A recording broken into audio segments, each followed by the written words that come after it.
స్టేషన్లో అయిపోతుంది అనుకున్నారు. అయితే ఇక్కడ అది ఎప్పుడైతే జరిగింది తెలుగుదేశం శ్రేణులు నిన్నగాక మొన్న అది జరిగింది, పేపర్లో వచ్చినాయి, మనం కూడా వార్త చూసుకున్నాం. అది ఈ మన మార్నింగ్ మ్యాగజైన్లో కూడా చదివాం, అట్లాగే వీడియో కూడా చేసాం.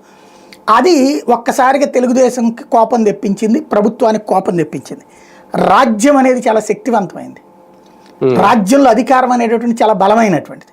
ఆ బలమైన శక్తి ముందు ఇలాంటి ఎత్తులకి తిప్పికొట్టేటటువంటి ఎత్తుగడ వేగంగా ఉంటుంది. సరే, గతంలో రాజ్యం బలమైంది కదా, బలమైంది, అందుకు అనుగుణంగానే చంద్రబాబు గారి దాకా అరెస్టులు జరిగినాయి. కాబట్టి అప్పుడు న్యాయం అనేటటువంటి వ్యవస్థ ఒక కోణంలో చూడటం వల్ల తొందరగా బెయిల్ వచ్చినాయి. ఇప్పుడు వచ్చేటప్పటికి అట్లా రావట్లేదు.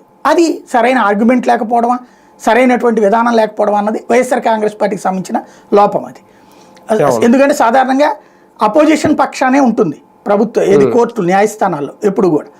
కానీ వైసీపీకి ఎప్పుడు కూడా అదే పొజిషన్లో ఉన్నటువంటి పార్టీగానే అవుతుంది. అధికారంలో ఉన్నప్పుడు ఏమో తిరస్కరించబడుతోంది, ప్రతిపక్షంలో ఉన్నప్పుడు తిరస్కరించబడుతోంది. అది ఇప్పుడు ఏం జరిగింది అంటే ప్రభుత్వం వేగంగా స్పందించి ఏం చేశారు, ఇప్పుడు ఎవరైతే సత్యవర్ధన్ అఫిడవిట్ ఇచ్చాడో అతను ఇప్పుడు లేదు నేను తప్పుడు అఫిడవిట్ ఇచ్చానంటే కుదరదు. ఎందుకని, అతని పేరుతో ఎవరో లాయర్ వెళ్ళి ఇవ్వాల కోర్టులో ఆర్గ్యుమెంటు, అతనే స్వయంగా హాజరై ఇచ్చాడు అఫిడవిట్. కాబట్టి అతను అంటే తను పూర్తిగా స్పృహలో ఉండే ఇచ్చాడన్నది న్యాయస్థానానికి తెలుసు కదా, న్యాయమూర్తి గారు ఎదుటిగానే కదా ఇచ్చింది, మ్యాజిస్ట్రేట్ ఎదురుగానే కదా. కాబట్టి అతను మళ్ళీ నేను తప్పుడు అఫిడవిట్ ఇచ్చానని చెప్తే కుదరదు, లేదా అతను ఏ పోలీస్ స్టేషన్లోనో నన్ను బెదిరించారని చెప్పిస్తే కుదరదు.